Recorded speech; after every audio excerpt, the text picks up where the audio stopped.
subscribe now and press the bell icon. Never miss an update. लेकिन हजे company season लग्या भी नहीं, लोगों ने यान के रेट बेहिसाबे ਵਧਾਤੇ।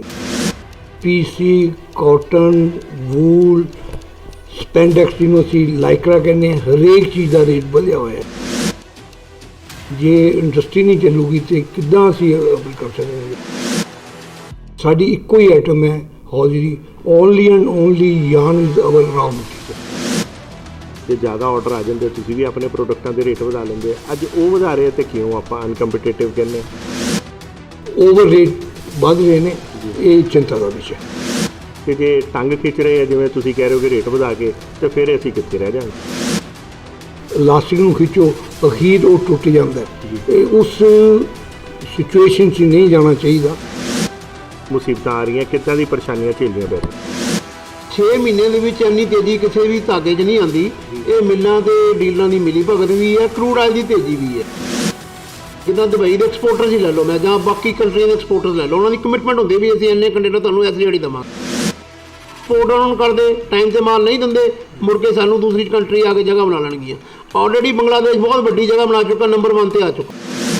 ਚਾਈਨਾ ਦੇ ਵਿੱਚ 3 ਪਲਾਈ ਮਾਸਕ ਸਾਡਾ ਪਹਿਲਾਂ ਗਿਆ, ਅੱਜ ਚਾਈਨਾ ਦਾ ਮਾਸਕ ਉੱਥੇ ਵਿਕ ਰਿਹਾ 1 ਰੁਪਏ ਦਾ ਮਾਸਕ ਕਹਿ ਰਿਹਾ, ਇੰਡੀਅਨ ਰੁਪੀਜ਼ 1 ਰੁਪਏ ਦਾ। ਉਹ ਤਾਂ ਹੀ ਹੈ ਜਦ ਤੱਕ ਗਵਰਨਮੈਂਟ ਸਪੋਰਟ ਨਹੀਂ ਕਰੇਗੀ, ਨਹੀਂ ਕੁਝ ਹੋ सकता। जन हितैषी देख रहे दर्शकों का स्वागत है जन जन की बात जन हितैषी के साथ। दोस्तों मैं संदीप शर्मा एक बार फिर तुहाडे नाल रूबरू हो रहा है। तो अज का मामला है लुधियाना हौजरी का। लुधियाना जिन्हों की हौजरी इंडस्ट्रीली मैਨੂਫੈਕਚਰ जिहड़ा किया जाता है, मैनचेस्टर किया जाता है। तो अज इस मैनचेस्टर को एक बार दोबारा मौका मिल रहा है कि हौजरी के दम से ये अपनी जी मैनचेस्टर की पहचान है रिवाइव कर सकता है। हालांकि ये बहुत सारे एफर्ट्स शुरू हो चुके हैं, पर किते ना किते कुछ चीज़ां प्रॉब्लम्स भी आनियां शुरू हो गई हैं, क्योंकि डिमांड एंड सप्लाई का बाजार च गैप वध रहा है या होर बड़ियां चीज़ां हो रही हैं। उस करके सडनली इस बार ये होया कि जिहड़े यार्न के रेट बहुत वधने शुरू हो गए। अनएक्सपैक्टेड यार्न के रेट वधन नाल जिहड़ा मैਨੂਫੈਕਚਰਿੰਗ सैक्टर एक बूस्टअप या एक मोटिवेटेड लग रहा सी, और उन्होंने लग रहा सी कि वो इस बारी देश 'ਚ ही नहीं बल्कि इंटरनेशनल बाजार 'ਚ भी हौजरी इंडस्ट्री को एक नवीं पहचान देगा। वो सडनली यार्न के जोड़े अनकंपीटेटिव अनएक्सपैक्टेड प्राइस वधन नाल वो थोड़ा डीमोटिवेट नज़र आ रहा है। तो आओ इस बारे असीं गलबात करन पहुँचे हैं जोड़े हौजरी इंडस्ट्री के निटवेयर इंडस्ट्री के जोड़े मेन लीडर है विनोद थापर जी तो हरीश केरपाल जी नाल। तो आओ गलबात करते। नमस्कार सर। नमस्कार जी। एक्चुअली जी साडी प्रॉब्लम है कोविड-19 बाद असी उभरन लगे सी, सानू कुछ रिलीफ मिली सी जी, लेकिन उस रिलीफ में इनू हरे होर टाइम लै जाएगा नॉर्मल होंदे जी, लेकिन असी कंफर्टेबल लगे जी। लेकिन हजे कंपनी सीजन लग्या भी नहीं, लोगों ने यान के रेट बेहिसाबे ਵਧਾਤੇ ने जी, ਜਿਹੜੇ बिल्कुल वाजिब नहीं, ठीक नहीं।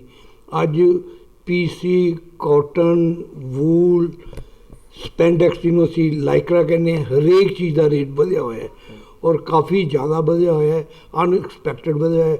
असी नहीं चाहते भी ये असी अपील ही करांगे तो अपने ना ये धागियां के रेट ठीक रहन, और सरकार को कहांगे भी ये कोई रैगूलेटरी कमीशन बना ताकि इन्हां उत्ते कोई ना कोई कंट्रोल रहे। और मैं एक पुरानी गल याद करानी चाहना है, साढ़े सेंट्रल एक्साइज आ गई सी और साड़ी पोजीशन ज़्यादा आकवर्ड सी, और उस वेले भी असी एक गल कही सी जेड़े वुलन मिलां वाले हैं तो तुसी ये जिहड़ियां मुर्गियां ना रोज़ आंडा दिंदियां, ये आंडा देंदे और आंडे खाओ, एक बार च खा के गड्डी नहीं चलनी। तो जे इंडस्ट्री बंद हो गई, जे इंडस्ट्री नहीं चलूगी तो किद्दां असी कर सकेंगे। इस करके ये साड़ी अपील है तो जो तेज़ी जो रॉ मटीरियल की तेज़ी है वो हो जाए तो गल समझ आती भी वो अकॉर्डिंग अनएक्सपैक्टेड रेट ਵਧਾਈ जा रहे। साड़ी इक्को ही आइटम है हौजरी, ओनली एंड ओनली यान is our raw material. Sir मैं गल करना चाहवागा, अज प्राइवेट प्लेयर हैगे है, प्राइवेट है, अज कोई ये तो है नहीं कि काम सरकारी है, प्राइवेटाइजेशन है, हर बंदा रेस च लगा होया है। यह जे क्यों नहीं अगला डिमांड एंड सप्लाई का गैप है, क्यों ना अगला रेट ਵਧਾਵੇ? ਸਪੋਜ਼ ਕਰੋ ਤੁਸੀਂ ਵੀ ਤਾਂ ਆਪਣਾ ਰੇਟ ਵਧਾਉਂਦੇ ਹੀ ਹੋ ਨਾ, ਪਿੱਛੇ ਤੁਹਾਡੇ ਕੋਲ ਸੀਜ਼ਨ 'ਚ ਜੇ ਜ਼ਿਆਦਾ ਆਰਡਰ ਆ ਜਾਂਦੇ ਤੁਸੀਂ ਵੀ ਆਪਣੇ ਪ੍ਰੋਡਕਟਾਂ ਦੇ ਰੇਟ ਵਧਾ ਲੈਂਦੇ, ਅੱਜ ਉਹ ਵਧਾ ਰਹੇ ਤੇ ਕਿਉਂ ਆਪਾਂ ਅਨਕੰਪੀਟੀਟਿਵ ਕਹਿੰਦੇ ਹਾਂ?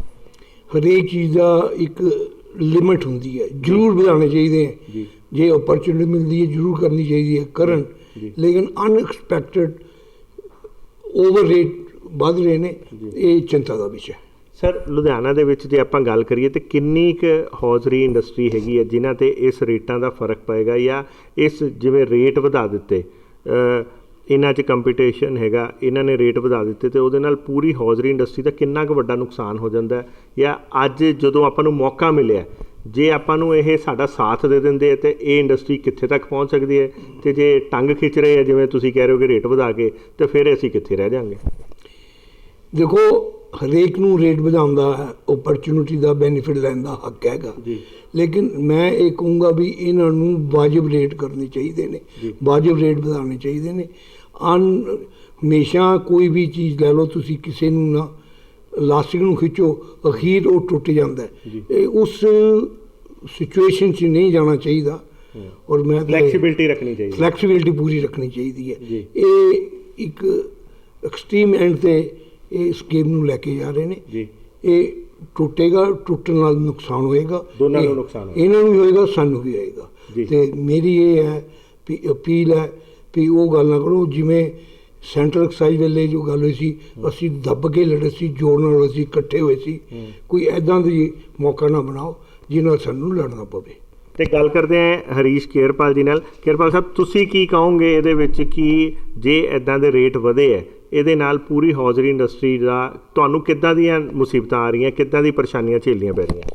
ਦੇਖੋ ਜੀ, ਜਿਹੜੇ ਧਾਗੇ ਦੇ ਰੇਟ ਹੈ, ਜਿਸ ਤਰ੍ਹਾਂ ਜੋ ਕੋਵਿਡ ਦੇ ਫੈਕਟਰੀਆਂ ਸਾਡੀਆਂ ਖੁੱਲ੍ਹੀਆਂ, ਮੈਂ ਤੁਹਾਨੂੰ ਮਿਸਾਲ ਦਿੰਦਾ ਪੀਸੀ ਧਾਗੇ ਦੀ। ਉਸ ਵੇਲੇ ਅਸੀਂ 145 ਰੁਪਏ ਕਿਲੋ ਧਾਗੇ ਦਾ ਰੇਟ ਸੀ ਪੀਸੀ ਦਾ, ਜਿਹਦਾ ਅੱਜ ਦਾ ਰੇਟ 230 ਰੁਪਏ ਹੈ। 6 ਮਹੀਨੇ ਦੇ ਵਿੱਚ ਇੰਨੀ ਤੇਜ਼ੀ ਕਿਸੇ ਵੀ ਧਾਗੇ 'ਚ ਨਹੀਂ ਆਉਂਦੀ। ਇਹ ਮਿੱਲਾਂ ਤੇ ਡੀਲਰਾਂ ਦੀ ਮਿਲੀ ਭਗਤ ਵੀ ਹੈ, ਕਰੂਡ ਆਇਲ ਦੀ ਤੇਜ਼ੀ ਵੀ ਹੈ, ਪਰ ਅਸੀਂ ਕੰਪੀਟ ਕਰਨ ਇੱਦਾਂ ਹੀ ਤੁਹਾਨੂੰ ਪੋਲੀਸਟਰ ਦੇ ਧਾਗੇ 40-50 ਰੁਪਏ ਕਿਲੋ ਤੇਜ਼ ਹੈ, ਇੱਦਾਂ ਹੀ ਸਾਡੇ ਪੈਂਟੀਅਮ ਦਾ ਧਾਗਾ 40-50 ਰੁਪਏ ਕਿਲੋ ਤੇਜ਼ ਹੈ, ਵੂਲਨ ਦੇ ਨੈਲੋ ਧਾਗੇ ਜਿਹੜੇ ਐਕ੍ਰੈਲਿਕ ਧਾਗੇ 100 ਰੁਪਏ ਕਿਲੋ ਤੇਜ਼ ਹੋ ਗਏ ਹੈ। ਮਤਲਬ ਅਸੀਂ ਜਿੱਦਾਂ ਆਲਰੇਡੀ ਕਮਿਟਮੈਂਟ ਕੀਤੀ ਹੁੰਦੀ ਆ, ਜਿੱਦਾਂ ਦੁਬਈ ਦੇ ਐਕਸਪੋਰਟਰਸ ਹੀ ਲੈ ਲਓ, ਮੈਂ ਜਾਂ ਬਾਕੀ ਕੰਟਰੀਆਂ ਦੇ ਐਕਸਪੋਰਟਰਸ ਲੈ ਲਓ, ਉਹਨਾਂ ਦੀ ਕਮਿਟਮੈਂਟ ਹੁੰਦੀ ਵੀ ਅਸੀਂ ਇੰਨੇ ਕੰਟੇਨਰ ਤੁਹਾਨੂੰ ਇਸ ਰੇਟ ਦੇਵਾਂਗੇ। ਜਦ ਕਿ ਅਸੀਂ ਪੁਰਾਣੇ ਰੇਟਾਂ ਜਿਹੜਾ ਮਾਲ ਬੁੱਕ ਕੀਤਾ ਦਾ, ਨਵੇਂ ਰੇਟਾਂ ਅਸੀਂ ਕਿੱਦਾਂ ਅਸੀਂ ਉਹਨਾਂ ਨੂੰ ਸਰਵਾਈਵ ਕਰ ਸਕਾਂਗੇ, ਕਿੱਦਾਂ ਉਹਨਾਂ ਨੂੰ ਅਸੀਂ ਇੱਕ ਵਾਰੀ ਅਸੀਂ ਬਾਹਰ ਹੋ ਜਾਵਾਂਗੇ ਉਹਨਾਂ ਤੋਂ, ਜੇ ਅਗਰ ਨਹੀਂ ਅਸੀਂ ਐਕਸਪੋਰਟ ਉਹਨਾਂ ਨੂੰ ਕਰਦੇ, ਟਾਈਮ 'ਤੇ ਮਾਲ ਨਹੀਂ ਦਿੰਦੇ, ਮੁੜ ਕੇ ਸਾਨੂੰ ਦੂਸਰੀ ਕੰਟਰੀ ਆ ਕੇ ਜਗ੍ਹਾ ਬਣਾ ਲੈਣਗੀਆਂ। ਆਲਰੇਡੀ ਬੰਗਲਾਦੇਸ਼ ਬਹੁਤ ਵੱਡੀ ਜਗ੍ਹਾ ਬਣਾ ਚੁੱਕਾ, ਨੰਬਰ 1 'ਤੇ ਆ ਚੁੱਕਾ ਆ। ਮੈਂ ਤੁਹਾਨੂੰ ਮਿਸਾਲ ਦਿੰਦਾ, ਚਾਈਨਾ ਦੇ ਵਿੱਚ 3 ਪਲਾਈ ਮਾਸਕ ਸਾਡਾ ਪਹਿਲਾਂ ਗਿਆ, ਅੱਜ ਚਾਈਨਾ ਦਾ ਮਾਸਕ ਉੱਥੇ ਵਿਕ ਰਿਹਾ 1 ਰੁਪਏ ਦਾ ਮਾਸਕ ਕਹਿ ਰਿਹਾ, ਇੰਡੀਅਨ ਰੁਪੀਜ਼ 1 ਰੁਪਏ ਦਾ। ਉੱਥੇ ਜਾ ਕੇ ਮਤਲਬ ਸਾਡੀ ਗੌਰਮੈਂਟ ਨੂੰ ਵੀ ਕੋਈ ਸਪੋਰਟ ਕਰਨਾ ਚਾਹੀਦਾ, ਜੇ ਆਪਾਂ ਐਕਸਪੋਰਟ ਨੂੰ ਬੜਾਵਾ ਦੇਣਾ ਚਾਹੁੰਦੇ ਹਾਂ। ਪੀਪੀ ਕਿਟ ਸਾਡੇ ਆਨਰੇਬਲ PM ਸਾਹਿਬ ਕਹਿੰਦੇ ਅਸੀਂ ਇੰਡਸਟਰੀ ਵੱਡੀ ਬੂਮ ਕਰਨੀ ਹੈ, ਅਤੇ ਉਹਦੇ ਵਾਸਤੇ ਕੋਈ ਨਾ ਕੋਈ ਪਾਲਿਸੀਜ਼ ਬਣਾਉਣੀਆਂ ਪੈਣਗੀਆਂ, ਤਾਂ ਹੀ ਅਸੀਂ ਕੰਪੀਟ ਕਰ ਪਾਵਾਂਗੇ। ਇਸ ਕਰਕੇ ਮੈਨੂੰ ਇਹ ਵਾਰ-ਵਾਰ ਤੁਹਾਨੂੰ ਇੱਕ ਤਕੀਦ ਕਰਦਾ ਪਿਆ ਵੀ ਗੌਰਮੈਂਟ ਨੂੰ, ਸਰਕਾਰ ਨੂੰ ਵੀ ਇਹਦੇ ਉੱਪਰ ਕੋਈ ਯਾਰਨ ਬੈਂਕ, ਕੋਈ ਐਸਾ ਕੋਈ ਬਣਾ ਕੇ ਜਿਹਦੇ ਨਾਲ ਸਾਡੀ ਜਿਹੜਾ ਯਾਰਨ ਦੇ ਧਾਗੇ ਕੰਟਰੋਲ 'ਚ ਰਹਿਣ। ਜਿੱਦਾਂ ਅੱਜ ਅਸੀਂ ਬੁਕਿੰਗਾਂ ਫੜੀਆਂ, ਕੱਲ੍ਹ ਨੂੰ ਅਸੀਂ ਸਪਲਾਈਆਂ ਕਰਨੀਆਂ ਜਾ ਕੇ ਨਵੰਬਰ-ਦਸੰਬਰ ਦੇ ਵਿੱਚ ਜਾ ਕੇ, ਅਕਤੂਬਰ-ਨਵੰਬਰ ਸਰਦੀਆਂ ਦੇ ਧਾਗੇ, ਅਸੀਂ ਕਿੱਦਾਂ ਸਰਵਾਈਵ ਕਰਾਂਗੇ ਜਿਹੜੇ 100 ਰੁਪਏ ਕਿਲੋ ਆਲਰੇਡੀ ਸ਼ੁਰੂ ਹੋਣ ਤੋਂ ਪਹਿਲਾਂ ਹੀ ਹੋ ਚੁੱਕੇ। ਸੋ ਤੁਸੀਂ ਇਹ ਕਹਿੰਦੇ ਹੋ ਕਿ ਜਿਹੜੇ ਇਹੋ ਜਿਹੇ ਰॉ ਮਟੀਰੀਅਲ ਹੈ ਉਹ ਐਟਲੀਸਟ ਕਿੰਨੀ ਕੁ ਦੇਰ ਲਈ ਤੁਹਾਨੂੰ ਲੱਗਦਾ ਕਿ ਉਹਦੇ ਪ੍ਰਾਈਸ ਫਿਕਸ ਰਹਿਣੇ ਚਾਹੀਦੇ? ਬਿਕੋਜ਼ ਦੇਖੋ, ਤਾਂ ਕਿ ਤੁਹਾਨੂੰ ਵੀ ਇੱਕ ਪਲੇਇੰਗ ਫੀਲਡ ਮਿਲੇ, ਅਤੇ ਜਿਹੜੇ ਉਹ ਵੀ ਹੈਗੇ ਆ, ਦੇਖੋ ਜਿਹੜੇ ਮੈਨੂਫੈਕਚਰਰ ਹੈ, ਅਸੀਂ ਕਹਿੰਦੇ ਉਹਨਾਂ ਦਾ ਵੀ ਹੋ ਸਕਦਾ ਦੁੱਖ ਹੋਵੇ, ਅਤੇ ਉਹ ਵੀ ਆਪਣਾ ਰੇਟ ਵਧਾ ਸਕਣ। ਜਿਵੇਂ ਕੋਈ ਟਾਈਮ ਲਿਮਿਟ ਹੋਵੇ ਕਿ 6 ਮਹੀਨੇ ਐਟਲੀਸਟ ਸੇਮ ਰਹਿਣਾ ਚਾਹੀਦਾ, ਤਾਂ ਕਿ ਤੁਸੀਂ ਵੀ ਆਪਣੀ ਕੋਟੇਸ਼ਨਸ ਇੰਟਰਨੈਸ਼ਨਲ ਮਾਰਕੀਟਸ 'ਚ ਉੱਦਾਂ ਦੀਆਂ ਦੇ ਸਕੋ ਅਤੇ ਇਹ ਵੀ ਆਪਣਾ ਕੰਮ ਕਰ ਸਕੋ। ਦੇਖੋ, ਉਹਦੇ ਵਿੱਚ ਨਾ ਜਿਸ ਤਰ੍ਹਾਂ ਕਰੂਡ ਆਇਲ ਵੱਧ ਰਿਹਾ, ਉਹ ਤਾਂ ਮੰਨਣ ਵਾਲੀ ਗੱਲ ਹੈ ਵੀ ਚਲੋ ਵੱਧ ਰਿਹਾ, ਤਾਂ ਉਹ ਸਾਰੇ ਕੰਟਰੀਆਂ ਵਾਸਤੇ ਵੱਧ ਰਿਹਾ, ਸਾਡੇ ਵਾਸਤੇ ਨਹੀਂ ਵੱਧ ਰਿਹਾ, ਸਾਰੇ ਕੰਟਰੀਆਂ ਵਾਸਤੇ ਵੱਧ ਰਿਹਾ। ਪਰ ਜਿਹੜੀ ਆਪਾਂ ਬਲੈਕਮੇਲਿੰਗ ਕਹਿ ਸਕਦਾ ਤੁਹਾਨੂੰ ਮੈਂ, ਮਿੱਲਾਂ ਦੇ ਡੀਲਰਾਂ ਦੀ ਮਿਲ ਕੇ, ਉਹ ਸਾਨੂੰ ਆਪਾਂ ਨੂੰ ਨਹੀਂ ਬਰਦਾਸ਼ਤ ਕਰ ਸਕਦੇ, ਕਿਉਂਕਿ ਉਹ ਸਾਡੇ 'ਤੇ ਨਹੀਂ, ਸਾਨੂੰ ਅਸੀਂ ਸਰਵਾਈਵ ਕਰ ਸਕਦੇ ਉਹਨਾਂ ਕਰਕੇ। ਉਹ ਘੱਟੋ ਘੱਟ ਸਾਨੂੰ ਗੌਰਮੈਂਟ ਉਹਦਾ ਕੰਟਰੋਲ ਕਰ ਸਕਦੀ ਹੈ ਨਾ, ਵੀ ਧਾਗੇ ਉਹਨਾਂ ਵਾਸਤੇ ਫਿਕਸ ਕਰਦੇ, ਇੱਕ ਪ੍ਰੋਫਿਟ ਮਾਰਜਨ ਫਿਕਸ ਕਰ ਦਿੱਤਾ ਜਾਵੇ। ਠੀਕ ਹੈ। ਅਤੇ ਥਾਪਰ ਸਾਹਿਬ, ਤੁਸੀਂ ਦੱਸੋ, ਜਿਵੇਂ ਇਹਨਾਂ ਨੇ ਕਿਹਾ ਹਰੀਸ਼ ਜੀ ਨੇ ਕਿ ਇੱਕ ਲੈਂਡ ਬੈਂਕ, ਆਹ ਜਿਹੜੀ ਆ ਬੈਂਕ ਦੀ ਗੱਲ ਕੀਤੀ ਹੈ, ਯਾਰਨ ਬੈਂਕ, ਇਹਦੇ ਵਿੱਚ ਕਿੱਦਾਂ ਸਟ੍ਰੈਟਜੀ ਕਿੱਦਾਂ ਹੋਏਗਾ, ਇਹਦੇ ਪ੍ਰੈਕਟੀਕੈਲਿਟੀ ਕੀ ਹੋਏਗੀ? ਇਹਦੀ ਇੱਕ scheme already government of India, ministry of MSME ਨੇ ਔਰ ਮਿਨਿਸਟਰੀ ਆਫ ਟੈਕਸਟਾਈਲ ਨੇ ਇਹ ਇੱਕ ਲਾਂਚ ਕੀਤੀ ਸੀਗੀ। ਓਕੇ, ਬਹੁਤ ਅੱਛੀ ਸਕੀਮ ਸੀਗੀ ਵੀ ਇੱਕ SBB ਬਣ ਜਾਵੇ, ਉਹਦੇ ਵਿੱਚ 10 ਮੈਂਬਰ ਹੋਣ, 10 ਮੈਂਬਰਾਂ ਦੀ ਸਟੇਕ ਹੋਵੇ, ਜਿੰਨੀ ਸਟੇਕ ਹੋਵੇ ਉਹਦੇ ਵਿੱਚ ਗਵਰਨਮੈਂਟ ਜੇ 1 ਲੱਖ ਰੁਪਇਆ ਸਪੋਜ਼ ਮੈਂਬਰ SBB ਪਾਉਂਦੀ ਹੈ, 1 ਲੱਖ ਰੁਪਏ ਦਾ ਉਧਾਰ ਦੇਗੀ ਜਾਂ ਉਹ ਗ੍ਰਾਂਟ ਦੇਗੀ ਗਵਰਨਮੈਂਟ ਆਫ ਇੰਡੀਆ। ਓਕੇ, ਮਤਲਬ 2 ਲੱਖ ਹੋ ਲੱਖ ਗਿਆ ਵਰਸਸ ਲੱਖ ਨਾਲ में ਐਡ ਆਨ ਮਿਲ ਜਾਏਗਾ। ਉਹ 2 ਲੱਖ ਨਾਲ ਨਾ ਉਹ ਦੇਣਾ ਵੀ 1 ਸਾਲ ਵਾਸਤੇ ਹੈ, ਉਹਨੂੰ ਅਸੀਂ ਕਿੰਨੀ ਵਾਰੀ ਘੁਮਾ ਸਕਦੇ ਹਾਂ, ਉਹਦੇ ਨਾਲ ਸਾਨੂੰ ਬੜਾ ਬੈਨੀਫਿਟ ਹੈ। ਇਹ ਸਕੀਮ ਤਾਂ ਅਨਾਉਂਸ ਕਰਤੀ, ਇੰਪਲੀਮੈਂਟ ਨਹੀਂ ਕੀਤੀ। ਇੱਕ ਕਦੋਂ ਦੀ ਗੱਲ ਹੈ ਅਨਾਉਂਸ ਕੀਤੇ? ਇਹ ਹੋ ਗਿਆ ਸਾਲ ਹੋ ਗਿਆ। ਹਾਂ। ਸਰ ਤੁਸੀਂ ਹੁਣ ਇਹ ਕਿਹੜੇ ਡਿਪਾਰਟਮੈਂਟ ਦੇ ਅੰਡਰ ਹੈ ਤੇ ਤੁਸੀਂ ਇਹਦੇ ਲਈ ਇਹਨੂੰ ਇੰਪਲੀਮੈਂਟ ਕਰਾਉਣ ਲਈ ਕੀ ਹੁਣ ਐਫਰਟਸ ਕਰੋਗੇ? ਮਿਨਿਸਟਰੀ ਆਫ ਟੈਕਸਟਾਈਲ ਹੈ, ਲੈਟਰ ਨਾਲ ਲਿਖੀ ਹੈ। ਅੱਛਾ ਜੀ। ਕਹੋਗੇ ਮੈਂ ਤੁਹਾਨੂੰ ਲੈਟਰਾਂ ਭੇਜ ਦਿਆਂਗਾ। ਠੀਕ ਹੈ ਜੀ। ਉਹ ਲੈਟਰਾਂ ਲਿਖੋ, ਉਹਦੇ ਵਿੱਚ ਹੈ ਔਰ ਕਰਕੇ ਆਪਣੀ ਕਮਿਟਮੈਂਟ ਨੂੰ ਪੂਰਾ ਨਹੀਂ ਕਰਦੇ। ਅੱਛਾ, ਮਤਲਬ ਸਕੀਮ ਬਣਾ ਦਿੰਦੇ ਆ ਪਰ ਉਹਦੀ ਇੰਪਲੀਮੈਂਟੇਸ਼ਨ ਨਹੀਂ। ਹਾਂ, ministry of textile the scheme ਸੀ। ਤੇ ਅੱਜ ਕੱਲ੍ਹ ਕੌਣ ਹੈ ਮਿਨਿਸਟਰੀ ਆਫ ਟੈਕਸਟਾਈਲ ਦੇ ਵਿੱਚ ਮਿਨਿਸਟਰ? ਉਹੀ ਹੈ ਜੀ, ਸਮ੍ਰਿਤੀ ਇਰਾਨੀ ਜੀ। ਸਮ੍ਰਿਤੀ ਇਰਾਨੀ ਜੀ ਹੈ। ਓਕੇ, ਤੇ ਤੁਸੀਂ ਹੁਣ ਦੁਬਾਰਾ ਜਿਵੇਂ ਆ ਪ੍ਰੋਬਲਮਸ ਆਈਆਂ ਹੁਣ ਸਡਨਲੀ ਯਾਰ ਨੇ ਇੰਨਾ ਵੱਧ ਗਿਆ ਔਰ ਚੀਜ਼ਾਂ ਹੁਣ ਦੁਬਾਰਾ ਲੈਟਰਾਂ ਲਿਖੀਆਂ ਉਹਨਾਂ ਨੂੰ ਰੀਕਾਲ ਕਰਾ ਦੀ? ਹਾਂ, 1 ਲੈਟਰ ਲਿਖੀ ਹੈ। 1 ਲੈਟਰ ਲਿਖੀ ਹੈ, ਇੰਟਰੋਡਕਟਰੀ ਇੱਕੋ ਹੀ ਲੈਟਰ ਲਿਖੀ ਹੈ। ਤੇ ਚਲੋ ਇਹ ਤਾਂ ਹੋ ਗਈ ਥਾਪਰ ਸਾਹਿਬ, ਜਿਹੜੇ ਤੁਸੀਂ ਗੱਲ ਕਰਦੇ ਹੋ ਕਿ ਇਹ ਤਾਂ ਹੋ ਗਈ ਚਲੋ ਮਿਨਿਸਟਰੀ ਆਫ ਟੈਕਸਟਾਈਲ। ਕੀ ਕਦੀ ਤੁਸੀਂ ਲੋਕਾਂ ਨੇ, ਜਿਵੇਂ ਤੁਸੀਂ ਲੁਧਿਆਣੇ ਦੇ ਵਿੱਚ ਮੇਰੇ ਖਿਆਲ 12-13 ਹਜ਼ਾਰ ਤੁਸੀਂ ਫੈਕਟਰੀ ਮੈਨੂਫੈਕਚਰਰਸ ਹੈਗੇ? 14,000 ਮੈਂਬਰਸ ਹੈਗੇ। ਤੇ ਮੇਰੇ ਹਿਸਾਬ ਨਾਲ ਜਿਹੜੇ ਯਾਰਨ ਵੀ ਲੁਧਿਆਣੇ 'ਚ ਹੀ ਹੁੰਦਾ, ਤੇ ਕੀ ਕਦੀ ਤੁਸੀਂ ਆਪਸ 'ਚ, ਬਿਕੋਜ਼ ਸਾਰੇ ਤੁਸੀਂ ਸ਼ਹਿਰਦਾਰ ਹੋ, ਮਿਲਦੇ ਜੁਲਦੇ ਵੀ ਹੋ, ਕਿ ਕਦੀ ਤੁਸੀਂ ਆਪਸ 'ਚ ਬੈਠ ਕੇ ਕਦੀ ਕੋਸ਼ਿਸ਼ ਨਹੀਂ ਕੀਤੀ ਜਾਂ ਇਹ ਵੀ ਐਫਰਟ ਕਰ ਸਕਦੇ ਹੋ ਕਿ ਜੇ 8-10 ਹਜ਼ਾਰ ਮੈਨੂਫੈਕਚਰਰ ਹੈ ਤੁਸੀਂ ਉਹਨਾਂ ਨਾਲ ਇੱਕ ਜੁਆਇੰਟ ਮੀਟਿੰਗ ਹੀ ਕਰ ਲਓ ਕਿ ਜੀ ਅਸੀਂ ਇਕੱਠਾ ਖਰੀਦਾਂਗੇ ਤੇ ਇਕੱਠਾ ਉਹ ਕਰ ਲਾਂਗੇ, ਤੁਹਾਨੂੰ ਸਾਡੀ ਸਪੋਰਟ ਦੀ ਲੋੜ ਹੈ ਕਿ ਜੇ ਅਸੀਂ ਵਧਾਂਗੇ ਤੇ ਯਾਰਨ ਤਾਂ ਤੁਹਾਡੇ ਤੋਂ ਹੀ ਲਵਾਂਗੇ। ਇਹ ਜਿਹੀਆਂ ਐਫਰਟਸ ਹੋਈਆਂ, ਪਹਿਲਾਂ ਵੀ ਹੋਈਆਂ ਜੀ। ਔਰ ਕੁਝ ਗੱਲਾਂ ਜਿਹੜੀਆਂ ਮੈਂ ਇਹ 'ਤੇ ਨਹੀਂ ਕਰ ਸਕਦਾ ਆਪਣੇ ਮੀਡੀਆ 'ਚ ਜੀ, ਉਹ ਕਦੀ ਬਹਿ ਕੇ ਮੈਂ ਕਰਾਂਗੇ। ਇਹ ਸਕੀਮ ਹੈ, ਉਹਨਾਂ ਨੇ ਕੁਝ ਤੁਗਰ ਲਈ ਇਹ ਫਰਮਾਨ ਜਾਰੀ ਵੀ ਕੀਤੇ ਹੈ ਔਰ ਆਪ ਇੰਪਲੀਮੈਂਟ ਵੀ ਕੀਤੇ ਹੈ।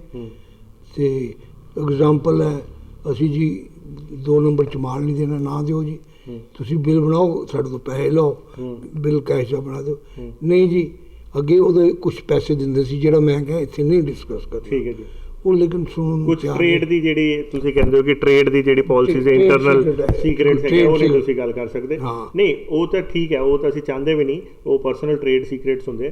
ਪਰ ਕੀ ਜਿਵੇਂ ਯਾਨ ਮੈਨੂਫੈਕਚਰਰ ਵੀ ਸ਼ਾਇਦ ਲੁਧਿਆਣੇ ਦੇ ਹੀ ਹੈ ਔਰ ਤੁਸੀਂ ਯੂਜ਼ਰ ਵੀ ਲੁਧਿਆਣੇ ਦੇ ਹੋ, ਮੈਨੂਫੈਕਚਰਰ ਵੀ ਲੁਧਿਆਣੇ ਦੇ ਹੋ, ਕਿ ਕਦੀ ਇੱਦਾਂ ਦਾ ਕੋਈ ਪਲੇਟਫਾਰਮ ਨਹੀਂ ਬਣ ਸਕਦਾ?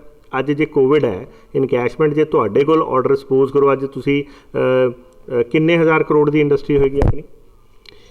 15,000 ਕਰੋੜ ਦੀ ਟਰਨਓਵਰ ਹੈ ਜੀ। ਹਾਂ, ਤੇ ਮੈਂ ਉਹੀ ਕਹਿ ਰਿਹਾ 15,000 ਕਰੋੜ ਦੀ ਜੇ ਇੰਡਸਟਰੀ ਕੱਲ੍ਹ ਨੂੰ 30,000 ਕਰੋੜ ਜਾਂ 100,000 ਕਰੋੜ ਦੀ ਬਣ ਜਾਂਦੀ ਹੈ ਤੇ ਫਾਇਦਾ ਤਾਂ ਉਹਨਾਂ ਨੂੰ ਹੀ ਹੋਏਗਾ, ਯਾਨ ਤਾਂ ਉਹਨਾਂ ਦੇ ਵੀ ਨੈਚੁਰਲੀ ਫਾਇਦਾ ਤਾਂ ਉਹਨਾਂ ਨੂੰ ਹੋਏਗਾ। ਸੋ ਇਹ ਜੀ ਪੋਜ਼ਿਟਿਵ ਐਟੀਟਿਊਡ ਨਾਲ ਕਦੀ ਗੱਲਬਾਤ ਨਹੀਂ ਕੀਤੀ ਜਾ ਸਕਦੀ? ਚਲੋ ਮੈਂ ਕਹਿੰਦਾ ਅੱਜ ਤੱਕ ਨਹੀਂ ਹੋਈ, ਕੀ ਆਪਾਂ ਮਿਲ ਕੇ ਅੱਜ ਕੋਸ਼ਿਸ਼ ਨਹੀਂ ਕਰ ਸਕਦੇ?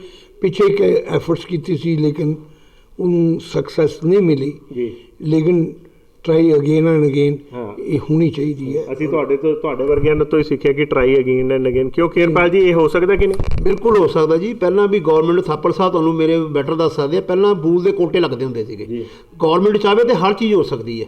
ਉਹਦੇ ਬਾਰੇ ਤੁਹਾਨੂੰ ਥਾਪਰ ਸਾਹਿਬ ਜ਼ਿਆਦਾ ਦੱਸ ਸਕਦੇ ਕਿ ਇਹਨਾਂ ਨੂੰ ਐਕਸਪੀਰੀਅੰਸ ਬੂਲ ਕੋਟਿਆਂ ਦਾ ਵੀ ਹੈਗਾ। ਜਦੋਂ ਪਹਿਲਾਂ ਬੂਲ ਦੇ ਸਾਡੀ ਐਸੋਸੀਏਸ਼ਨਾਂ ਬਣੀਆਂ ਹੁੰਦੀਆਂ ਸੀਗੀਆਂ, ਉਹ ਵੀ ਉਸ ਸਿਸਟਮ 'ਤੇ ਵੀ ਕੰਮ ਕੀਤਾ ਜਾ ਸਕਦਾ। ਉਹਦੇ ਬਾਰੇ ਤੁਹਾਨੂੰ ਬਰੀਫ 'ਚ ਥਾਪਰ ਸਾਹਿਬ ਦੱਸ ਸਕਦੇ ਕਿਉਂਕਿ ਇਹਨਾਂ ਨੂੰ ਉਹਦੇ ਬਾਰੇ ਜ਼ਿਆਦਾ ਨੌਲੇਜ ਹੈ। ਹਾਂਜੀ ਥਾਪਰ ਸਾਹਿਬ। ਇੱਕ ਵਾਰੀ ਸਾਡੀ ਇੰਡਸਟਰੀ ਬੜਾ ਵੱਡਾ ਕ੍ਰਾਈਸਿਸ ਆਇਆ ਜੀ 1958। ਅੱਛਾ ਜੀ। ਸਾਡੇ ਇੱਥੇ ਲੋਕਲ ਸਤਪਾਲ ਮਿੱਤਲ ਜੀ ਮੈਂਬਰ ਪਾਰਲੀਮੈਂਟ ਸੀ, ਲੇਕਿਨ ਉਸ ਵੇਲੇ ਉਹ ਜਨਰਲ ਸੈਕਟਰੀ ਸੀ ਪੰਜਾਬ ਦੇ। ਉਹ ਇੱਥੇ ਲਿਆ ਕੇ ਸ਼ਾਸਤਰੀ ਜੀ ਸਾਡੇ ਇੰਡਸਟਰੀ ਮਿਨਿਸਟਰ ਸੀ, ਉਹਨਾਂ ਨੇ ਜਾ ਕੇ ਦੱਸਿਆ, ਉਹਨਾਂ ਨੇ ਇੱਕ ਕੋਟੇ ਲਗਾਤੇ ਸੀਗੇ। ਉਹਦੇ ਬਾਅਦ 62 ਦੇ ਵਿੱਚ ਸਾਡੇ ਵਾਰ ਲੱਗ ਗਈ ਚਾਈਨਾ ਨਾਲ ਜੀ। ਸਾਡੇ ਲੋਕਾਂ ਕੋਲ ਉਹਨਾਂ ਲਈ ਜਰਸੀਆਂ ਤੱਕ ਹੈ ਨਹੀਂ ਸੀਗੀਆਂ। ਓਕੇ। ਉਸ ਵੇਲੇ ਫਿਰ ਗਵਰਨਮੈਂਟ ਨੇ ਇੱਕ ਇਨੀਸ਼ੀਏਟਿਵ ਲੈ ਕੇ ਉਹ ਕੋਟੇ ਲੈ ਇੱਥੇ ਡਿਫੈਂਸ ਪ੍ਰੋਡਕਸ਼ਨ DP ਅਸੀਂ ਸ਼ਾਰਟ ਫਾਰਮ 'ਚ ਕਹੇ DPਆਂ ਕਰਾਈਆਂ ਔਰ ਉਹਦੇ ਨਾਲ ਇੰਡਸਟਰੀ ਜਿਹੜੀ ਖਤਮ ਹੋ ਗਈ ਸੀ ਉਹ 'ਚ ਦੁਬਾਰਾ ਜਾਨ ਪੈ ਗਈ ਸੀਗੀ। ਠੀਕ ਹੈ ਜੀ। ਇਸੇ ਪੈਟਰਨ 'ਤੇ ਗਵਰਨਮੈਂਟ ਨੂੰ ਚਾਹੀਦਾ ਕਿ ਕੁਛ ਐਸਾ ਦੀਆਂ ਸਕੀਮ ਬਣਾ ਜਿਹਦੇ ਨਾਲ ਜਾਨ ਪੈ ਜਾਵੇ। ਤੇ ਇਹ ਸਾਰੀਆਂ ਚੀਜ਼ਾਂ ਦਾ ਅਸੀਂ ਬੈਨੀਫਿਟ ਲੈ ਸਕੀਏ, ਇੰਡਸਟਰੀ ਨੂੰ ਰਿਵਾਈਵ ਕਰਕੇ ਉਹ ਜਿਹੜੀ 5 ਟ੍ਰਿਲੀਅਨ ਇਕਨੋਮੀ ਦੀ ਗੱਲ ਕਰਦੇ ਇਕਨੋਮੀ ਦੀ ਗੱਲ ਕਰਦੇ ਹਾਂ, ਉਹ ਤਾਂ ਹੀ ਹੈ ਜਦ ਤੱਕ ਗਵਰਨਮੈਂਟ ਸਪੋਰਟ ਨਹੀਂ ਕਰੇਗੀ ਨਹੀਂ ਕੁਝ ਹੋ ਸਕੇਗਾ। ਚਲੋ ਇਹ ਤਾਂ ਹੋ ਗਿਆ ਗਵਰਨਮੈਂਟ ਦੀਆਂ ਗੱਲਾਂ। ਹੁਣ ਫਿਲਹਾਲ ਜੇ ਤੁਹਾਨੂੰ ਆਪਸ 'ਚ ਸਪੋਰਟ ਨਹੀਂ ਮਿਲਦੀ ਔਰ ਰੇਟ ਇੱਦਾਂ ਹੀ ਵੱਧਦੇ ਰਹਿੰਦੇ ਜਾਂ ਵਧੇ ਹੋਏ ਹੈ ਜਿਹੜੇ ਕਿ ਆਊਟ ਆਫ ਤੁਹਾਨੂੰ ਕੰਪੀਟੀਟਿਵ ਅਨਕੰਪੀਟੀਟਿਵ ਕਰ ਰਹੇ ਤੁਹਾਨੂੰ, ਤੇ ਤੁਸੀਂ ਅਗਲੀ ਸਟ੍ਰੈਟਜੀ ਟ੍ਰੇਡ ਇੰਡਸਟਰੀ ਕੀ ਕਰੇਗਾ? ਇਸ ਐਫਰਟਸ ਕਰਕੇ ਇਕੱਠੇ ਹੋ ਕੇ ਜਿਹੜੀ ਪਹਿਲਾਂ ਗਏ ਹਾਂ ਇੱਕੋ ਹੀ ਹੱਲ ਹੈ, ਹੋਰ ਤਾਂ ਹੱਲ ਹੀ ਕੋਈ ਨਹੀਂ। ਬਹਿ ਕੇ ਉਹਨਾਂ ਨਾਲ ਮਿਲ ਬੈਠ ਕੇ ਕੋਸ਼ਿਸ਼ ਕਰਾਂਗੇ, ਉਹਨਾਂ ਨੂੰ ਸਮਝਾਵਾਂਗੇ ਵੀ ਜਿਹੜੇ ਕਰੂਡ ਆਇਲ ਹੈ ਉਹ ਰੇਟ ਵੱਧਦੇ, ਠੀਕ ਹੈ ਗੱਲ ਸਮਝ ਆਉਂਦੀ ਹੈ, ਉਦੋਂ ਐਕਸਟਰਾ ਜ਼ਿਆਦਾ ਪ੍ਰੋਫਿਟ ਵਾਲੇ ਪਾਸੇ ਨਾ ਕਰਨ। ਬਿਲਕੁਲ ਠੀਕ ਹੈ। ਹਾਂ ਇਹ ਫਲੈਕਸੀਬਿਲਿਟੀ ਹੈ, ਜ਼ਿਆਦਾ ਖਿੱਚੋਗੇ ਤਾਂ ਅੱਗਾ ਟੁੱਟ ਜਾਊਗਾ। ਠੀਕ ਹੈ ਸਰ, ਹੋਰ ਕੁਛ? ਬਸ ਐਸੀ ਹੈ ਜੀ, ਗਵਰਨਮੈਂਟ ਨੂੰ ਇੱਕ ਲੈ ਕੇ ਮਿੱਲਾਂ ਵਾਲੇ ਡੀਲਰ ਵਿੱਚ ਸਾਡੇ ਇੰਡਸਟਰੀ ਵਾਲੇ ਬੰਦੇ ਲੈ ਕੇ ਇੱਕ ਜੁਆਇੰਟ ਮੀਟਿੰਗ ਕਰਵਾਉਣੀ ਚਾਹੀਦੀ ਗਵਰਨਮੈਂਟ ਦੇ ਐਫਰਟ ਦੇ ਨਾਲ ਜੀ। ਉਹ ਬੈਠ ਕੇ ਡੀਸੀ ਸਾਹਿਬ ਜਾਂ ਕੋਈ ਵੀ ਗਵਰਨਮੈਂਟ ਦੇ ਇੰਡਸਟਰੀ ਡਿਪਾਰਟਮੈਂਟ ਕਰਕੇ ਜਿਹੜੇ ਸਾਨੂੰ ਬੈਠਣ, ਸਾਡੇ ਇੱਕ ਦੂਜੇ ਦੇ ਡਿਸਕਸ ਕਰਨ, ਅਸੀਂ ਉਹਨਾਂ ਨੂੰ ਆਪਣੀ ਪ੍ਰੋਬਲਮ ਦੱਸਣ, ਉਹ ਸਾਨੂੰ ਆਪਣੀ ਪ੍ਰੋਬਲਮ ਦੱਸਣ, ਜਿੰਨਾ ਅੱਗੇ ਪ੍ਰੋਬਲਮ ਸੋਲਵ ਹੋ ਸਕਦੀਆਂ। Thank you sir, thank you welcome. ਤੇ ਦੋਸਤੋ ਇਹ ਸੀਗੇ ਥਾਪਰ ਸਾਹਿਬ ਤੇ ਕੇਅਰਪਾਲ ਜੀ, ਜਿਨ੍ਹਾਂ ਨੇ ਇੰਡਸਟਰੀ ਦੇ ਇਹ ਲੀਡਰ ਹੈਗੇ ਆ ਔਰ ਇਹਨਾਂ ਨੇ ਬੜਾ ਕਲੀਅਰ ਦੱਸਿਆ ਸਾਨੂੰ ਕਿ ਕਿੱਦਾਂ ਕੁਝ ਹੱਲ ਹੋ ਸਕਦੇ ਹੈ, ਪਰ ਤਰੀਕੇ ਨਾਲ ਹੀ ਹੋ ਸਕਦੇ ਹੈ। ਉਹਦੇ ਲਈ ਯਾਰ ਮੈਨੂਫੈਕਚਰਰ ਔਰ ਮੈਨੂਫੈਕਚਰਰਸ ਦੋਨਾਂ ਨੂੰ ਆਪਸ 'ਚ ਬੈਠ ਕੇ ਸੰਯਮ ਨਾਲ ਇੱਕ ਸਹੀ ਤਰੀਕੇ ਨਾਲ ਕੰਮ ਕਰਨ ਦੀ ਲੋੜ ਹੈ। ਬਿਕੋਜ਼ ਜੇ ਅੱਜ ਲੁਧਿਆਣਾ ਦੀ ਹੌਜ਼ਰੀ ਇੰਡਸਟਰੀ ਵੱਧਦੀ ਹੈ, ਉਹਨਾਂ ਨੂੰ ਕੋਈ ਬੈਨੀਫਿਟ ਮਿਲਦਾ, ਉਹਨਾਂ ਦੀ ਕੋਈ ਨਵੀਂ ਪਹਿਚਾਣ ਬਣਦੀ ਹੈ, ਨਵੇਂ ਆਯਾਮ ਕ੍ਰੀਏਟ ਹੁੰਦੇ ਆ, ਅਤੇ ਉਹਦਾ ਫਾਇਦਾ ਐਂਡ 'ਚ ਯਾਨ ਮੈਨੂਫੈਕਚਰਰ ਨੂੰ ਵੀ ਓਨਾ ਹੀ ਮਿਲੇਗਾ, ਕਿਉਂਕਿ ਧਾਗਾ ਤਾਂ ਉਹਨਾਂ ਨੇ ਹੀ ਬਣਾਉਣਾ। ਸੋ ਇੱਦਾਂ ਹੀ ਹੋਰ ਵੀ ਰੁਝਾਨੂ ਚੀਜ਼ਾਂ ਨਾਲ ਤੁਹਾਨੂੰ ਜਾਣੂ ਕਰਾਉਂਦੇ ਰਹਾਂਗੇ। ਦੇਖਦੇ ਰਹੋ, ਬਨੇ ਰਹੋ ਜਨਹਿਤੈਸ਼ੀ। ਧੰਨਵਾਦ। Subscribe now and press the bell icon. Never miss an update.